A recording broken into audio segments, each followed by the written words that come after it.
I found my mother locked in her nursing home room. Her caregiver had been stealing her savings for 2 years. I moved her out. The next morning, I walked into the director's office, and when he tried to explain, I showed him something he'll never forget. The deadbolt was on the outside of the door. That was the first thing I noticed when I walked down the hallway of Sunrise Meadows Assisted Living at 7:43 on a Thursday morning, 3 hours before visiting hours officially began. I had flown in from Seattle on the red-eye after my mother missed our 4th scheduled video call in 2 weeks, and the front desk had been suspiciously empty when I arrived. The deadbolt was industrial grade, the kind you would see on a storage unit or a commercial freezer, not on the door of a room housing an 81-year-old woman with early-stage dementia. My hand was already reaching for it before my brain fully processed what I was seeing. The metal was cold under my fingers as I slid it back, and the sound it made, that heavy mechanical thunk, would haunt me for months afterward. I pushed the door open and found my mother sitting on the edge of her bed in a soiled nightgown, her silver hair matted to one side of her head, staring at a television that was not turned on. The room smelled like urine and something else, something sweet and rotten that I would later learn was a bed sore on her lower back that had gone untreated for at least 3 weeks. She looked up at me with eyes that took too long to focus, and when she finally recognized me, she started crying without making any sound at all. I had been living in Seattle for 11 years when I made the decision to move my mother into assisted living, working as a civil engineer for a firm that designed bridges and overpasses throughout the Pacific Northwest. My father had passed away in 2019 from a heart attack that came without warning, leaving my mother alone in the house where they had raised me and my sister in suburban Philadelphia. For 2 years after his death, she managed on her own with help from neighbors and a weekly visit from my sister Diane, who lived 40 minutes away in Doylestown. But in the spring of 2022, Diane called me with the news that Mom had been found wandering the neighborhood at 3 a.m. in her bathrobe, unable to remember her own address. The diagnosis came a month later, early-onset Alzheimer's, progressing faster than typical for her age.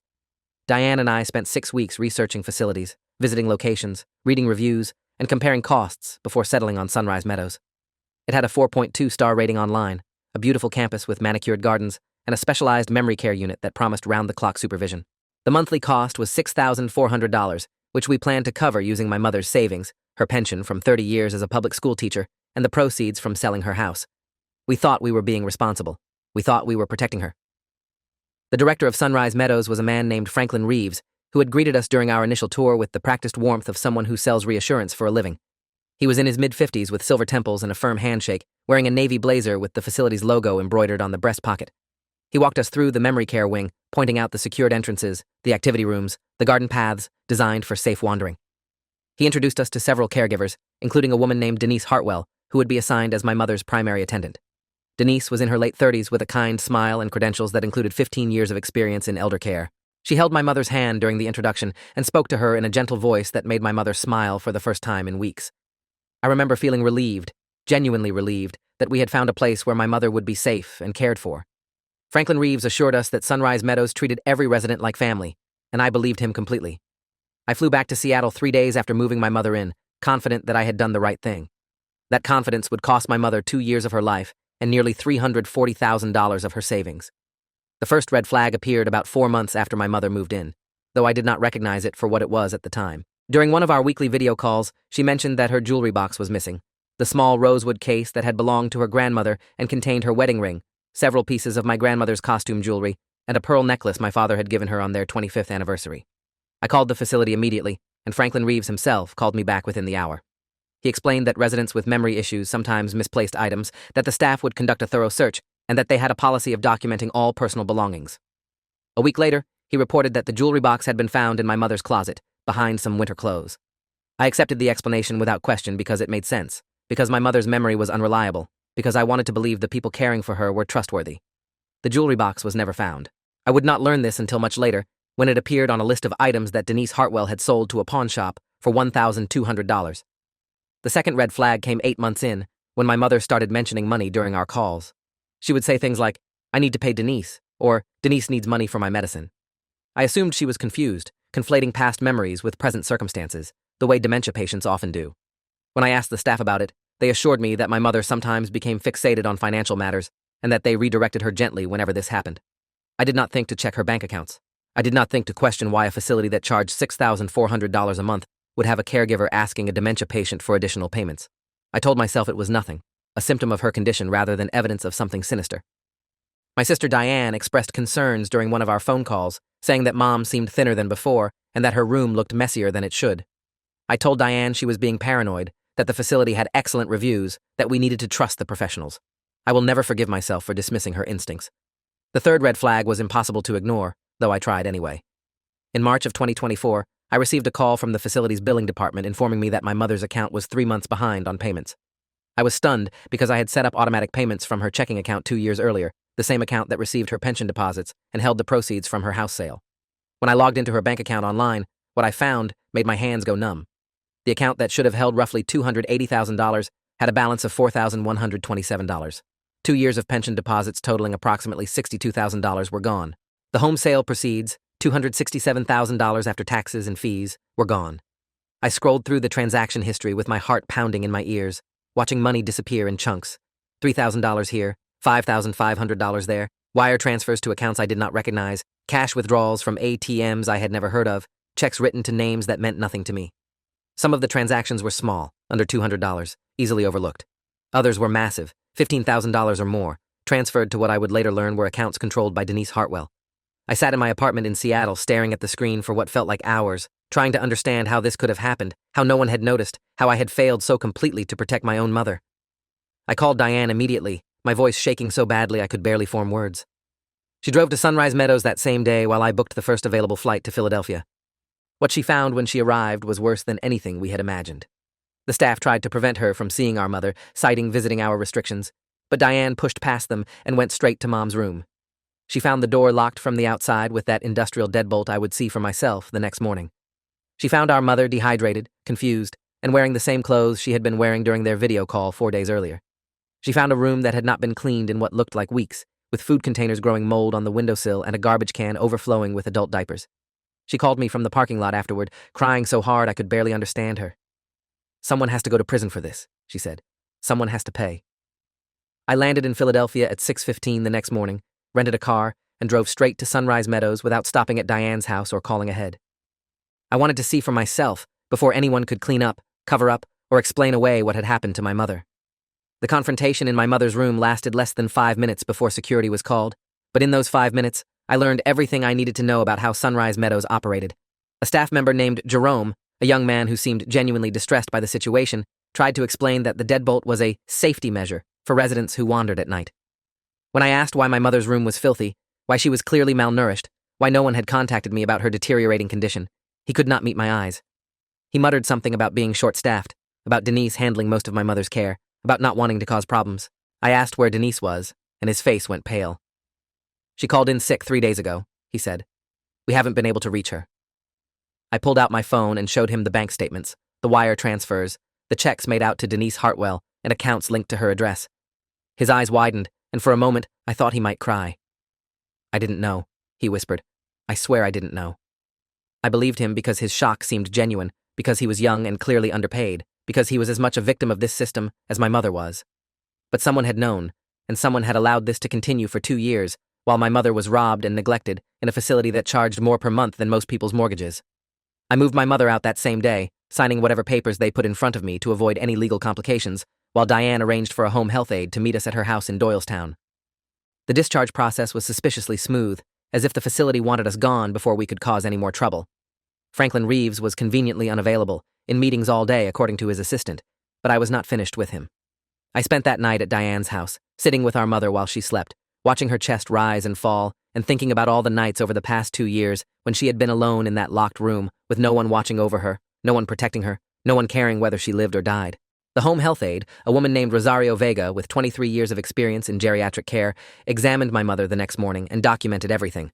The bed sore on her lower back that had progressed to stage 3, the dehydration that required IV fluids, the weight loss of approximately 31 pounds since her admission to Sunrise Meadows, the bruises on her wrists that suggested she had been restrained. "This is criminal neglect," Rosario said quietly, her voice tight with professional anger. "You need to call the police and Adult Protective Services. Today."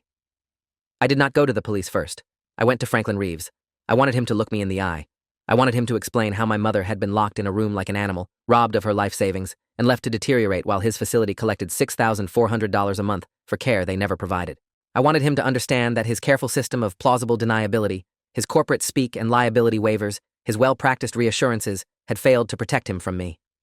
I walked into Sunrise Meadows at 9:17 a.m. with a folder under my arm and a cold clarity in my chest that I had never felt before. The receptionist, a young woman who clearly recognized me from the day before, picked up the phone immediately to announce my arrival. Franklin Reeves emerged from his office 30 seconds later with a concerned expression plastered across his face, his hand extended for a handshake I did not accept. "Mr. Brennan," he said smoothly, "I'm so sorry we didn't have a chance to speak yesterday. Please come into my office. I'm sure we can clear up any misunderstandings." I followed him into his office and closed the door behind me. The walls were covered with certificates and awards, photographs of Franklin shaking hands with local politicians, a plaque declaring Sunrise Meadows best assisted living facility in Montgomery County for 3 consecutive years. I sat down across from his desk without being invited and placed my folder on the polished wood between us. Franklin settled into his leather chair with the confident posture of a man who had handled difficult family members before, who knew exactly which phrases to use and which expressions to wear. "I want to start by saying how deeply sorry I am that your mother's experience didn't meet your expectations," he began, his voice dripping with rehearsed sympathy. "Sunrise Meadows is committed to providing the highest quality care, and clearly in this case we fell short. I've already initiated an internal review, and I want to assure you that we take these matters extremely seriously." He paused, waiting for me to respond, to argue, to give him something to push back against. I said nothing. I opened the folder and began removing documents one by one, placing them on his desk in a neat row. Bank statements showing the withdrawals, wire transfer records tracing the money to Denise Hartwell's accounts, check images with my mother's forged signature, the handwriting clearly different from her actual signature on file, a printout from a pawn shop website showing my mother's jewelry for sale, photographs Diane had taken of my mother's room, the filthy conditions, the locked door, the untreated bedsore, medical documentation from Rosario Vega detailing the neglect. Franklin's confident expression faltered with each document I placed before him, his eyes darting between the papers and my face, his hands gripping the arms of his chair. "Mr. Brennan," he said, his voice slightly less smooth now, "I understand you're upset, but I have to be clear that Sunrise Meadows cannot be held responsible for the actions of individual employees. If Denise Hartwell engaged in any improper conduct, that was a personal matter between her and your family, not a reflection of our facility's standards or practices." I let him finish. I let him hang himself with every word he spoke. Then I reached into the folder and pulled out the final document, the one I had been saving, the one that would destroy him. It was an email, printed on 3 pages, time-stamped 14 months earlier. The email was from Jerome, the young staff member I had met in my mother's room, addressed to Franklin Reeves directly. The subject line read, "Concerns about Denise Hartwell and resident Evelyn Brennan." In the email, Jerome detailed everything: the locked door, the declining condition, the requests for money, the missing personal items. He wrote that he believed financial abuse was occurring and that he felt morally obligated to report it. At the bottom of the email was Franklin's response, a single line sent 45 minutes after Jerome's message. "Handle this internally. Do not document further or contact family. This is a personnel matter." I watched Franklin's face as he read his own words. I watched the color drain from his cheeks, watched his hands begin to tremble, watched him realize that his careful system of deniability had a hole in it the size of a smoking gun. "You knew," I said, and my voice was steady even though my heart was pounding. "You knew 14 months ago that my mother was being abused and robbed, and you told your employee to cover it up. You told him not to contact me, not to document it, to treat criminal elder abuse as a personnel matter." Franklin's mouth opened and closed several times without producing sound. His eyes were fixed on the email like he was seeing a ghost, and in a way he was, the ghost of the moment when his greed and cowardice had been captured in writing and preserved forever. "I don't," he started. "This isn't," he tried again. "There's context you're not," he attempted once more. I stood up, gathering the documents back into my folder. "Detective Patricia Huang of the Montgomery County Financial Crimes Unit will be here within the hour," I said. "I've already provided her with copies of everything you've seen, plus the security footage from your own cameras showing Denise Hartwell escorting my mother to ATMs on at least 12 separate occasions. She's been building a case for the past 3 weeks, ever since I first contacted the police." Franklin's face went gray. "The state licensing board is also conducting an emergency review of Sunrise Meadows based on complaints from 6 other families whose loved ones experienced similar treatment. Your facility will likely lose its license within 60 days. I walked to the door and paused with my hand on the handle. "You should have called me 14 months ago. You should have done your job. Instead, you chose to protect a thief and a predator because it was easier than dealing with the consequences. Now you get to deal with all the consequences at once." Detective Patricia Huang had been investigating financial crimes against the elderly for 19 years when my case landed on her desk, and she later told me it was one of the most comprehensive schemes she had ever seen. Denise Hartwell had been working at Sunrise Meadows for 7 years, during which time she had systematically targeted at least 9 residents with dementia or cognitive impairment, gaining access to their financial accounts through a combination of forged documents, manipulated power of attorney forms, and direct theft. My mother was her largest victim, but there were others. An 87-year-old Korean War veteran who lost $89,000, a retired school teacher whose daughter lived overseas and did not discover the theft until after her mother's death, a widower whose savings were drained so completely that the facility could not even afford to cremate him properly. Detective Huang estimated that Denise had stolen more than $600,000 over her 7 years at Sunrise Meadows, enabled by a management structure that prioritized avoiding bad publicity over protecting vulnerable residents. The investigation expanded to include not just Denise, but Franklin Reeves, the facility's parent company Horizon Senior Living, and 3 other staff members who had been aware of the abuse and failed to report it. The legal process moved faster than I expected, driven by the strength of the evidence and the public outrage that erupted when the local news picked up the story. A reporter named Michael Young from the Philadelphia Inquirer had been investigating complaints about Sunrise Meadows for months before I contacted him, and my documents provided the smoking gun he needed to publish a front-page exposé. The story ran 3 weeks after my confrontation with Franklin Reeves, accompanied by photographs of my mother in her current condition and quotes from 5 other families who had come forward with similar experiences. The headline read, "Locked in, robbed, forgotten, inside the abuse scandal at Montgomery County's top-rated senior facility." Within 48 hours, Horizon Senior Living had fired Franklin Reeves and announced a comprehensive review of all their facilities nationwide. Within a week, the state licensing board had suspended Sunrise Meadows' operating license pending a full investigation. Within a month, criminal charges were filed against Denise Hartwell, Franklin Reeves, and 2 other employees who had participated in covering up the abuse. Denise Hartwell was arrested at her sister's house in Delaware, where she had been hiding since quitting her job 3 days before I discovered what she had done. The police found $23,000 in cash hidden in her bedroom, along with jewelry and personal items belonging to multiple Sunrise Meadows residents. She was charged with 34 counts including theft, forgery, elder abuse, and fraud. Her bail was set at $500,000, which she could not pay, and she remained in custody, awaiting trial. Franklin Reeves was charged with conspiracy to commit elder abuse, obstruction of justice, and failure to report as a mandatory reporter. His bail was $150,000, which he posted using his house as collateral, but his career was over. The certificates on his office wall meant nothing now. The photographs of him shaking hands with politicians were evidence of a network that had enabled his crimes rather than prevented them. He hired an expensive defense attorney and tried to claim that he had been unaware of the full extent of Denise's activities, but Jerome's email made that defense impossible. He had known, he had been told explicitly, and he had chosen to look away. The civil lawsuit Diane and I filed against Horizon Senior Living, Sunrise Meadows, Franklin Reeves, and Denise Hartwell took longer to resolve, but the outcome was never in doubt. Our attorney, a woman named Victoria Ashworth, who specialized in elder abuse cases and had been fighting nursing home negligence for 22 years, told us from the beginning that the evidence was overwhelming and that the defendants would almost certainly settle rather than face a jury. She was right. 8 months after we filed suit, Horizon Senior Living agreed to a settlement of $2.8 million, which would cover my mother's stolen savings, her ongoing medical care, and damages for pain and suffering. Denise Hartwell and Franklin Reeves were held personally liable for additional amounts that neither of them would ever be able to pay, but the judgments would follow them forever, garnishing their wages, preventing them from owning property, ensuring that they could never escape the financial consequences of what they had done. The criminal trials took place the following spring.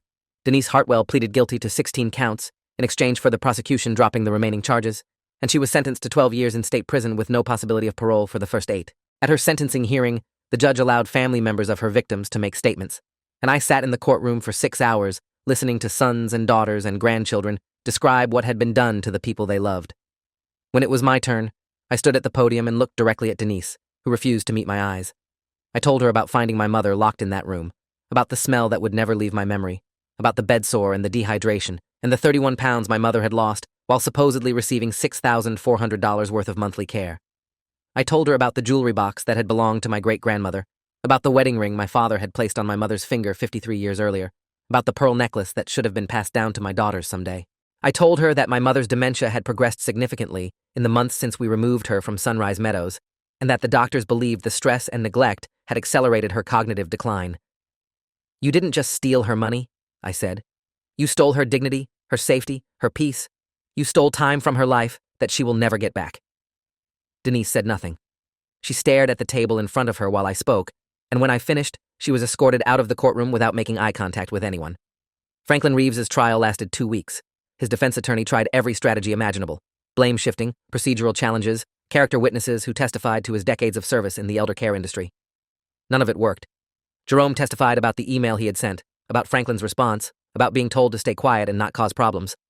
Other staff members testified about a culture of silence at Sunrise Meadows, about complaints being buried, about residents being neglected whenever staffing was low. The prosecution presented evidence showing that Franklin had received multiple complaints about Denise Hartwell over the years and had dismissed all of them without investigation. The jury deliberated for less than 4 hours before returning guilty verdicts on all counts. Franklin was sentenced to 7 years in federal prison and ordered to pay restitution that would consume every asset he owned. His wife filed for divorce while he was awaiting sentencing. His adult children publicly disowned him. The photograph of him being led out of the courtroom in handcuffs made the front page of every local newspaper, and I kept a copy of it in my wallet for months afterward, pulling it out whenever I needed to remember that justice was possible.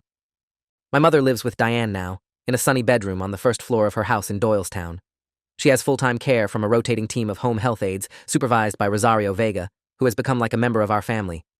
The dementia has progressed to the point where she does not always recognize me when I visit, but there are moments of clarity that feel like gifts, brief windows where she knows exactly who I am and holds my hand and calls me by my childhood nickname.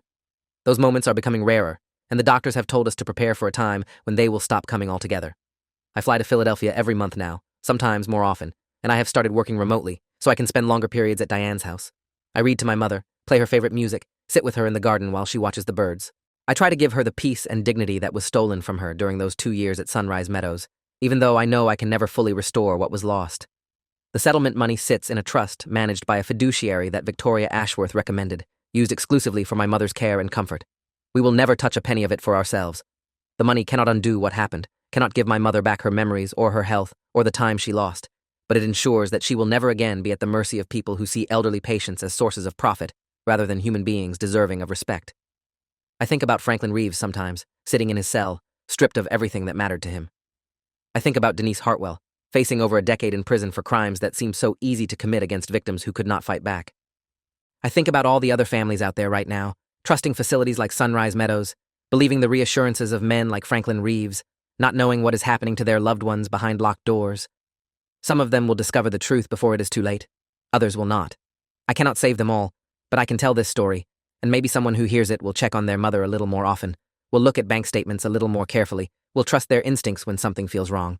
That is the only good that can come from what happened to my family, the hope that our pain might prevent someone else's. I visited my mother yesterday. She was sitting in her wheelchair by the window, watching the leaves turn colors in Diane's backyard. She did not recognize me at first, looked at me with the polite confusion she reserves for strangers. But then something shifted in her eyes, some spark of memory fighting through the fog, and she reached out and touched my face with her thin fingers. "Michael," she said, and it was my name, my real name, the name she gave me 51 years ago. "You came." I knelt beside her wheelchair and held her hand, feeling the bones beneath her paper-thin skin. "I'll always come, Mom," I said. "I'll always be here." She smiled, and for just a moment she was herself again, the woman who had raised me, who had taught me right from wrong, who had shown me what it meant to protect the people you love. Then the moment passed, and the confusion returned, and she went back to watching the leaves fall one by one from the trees.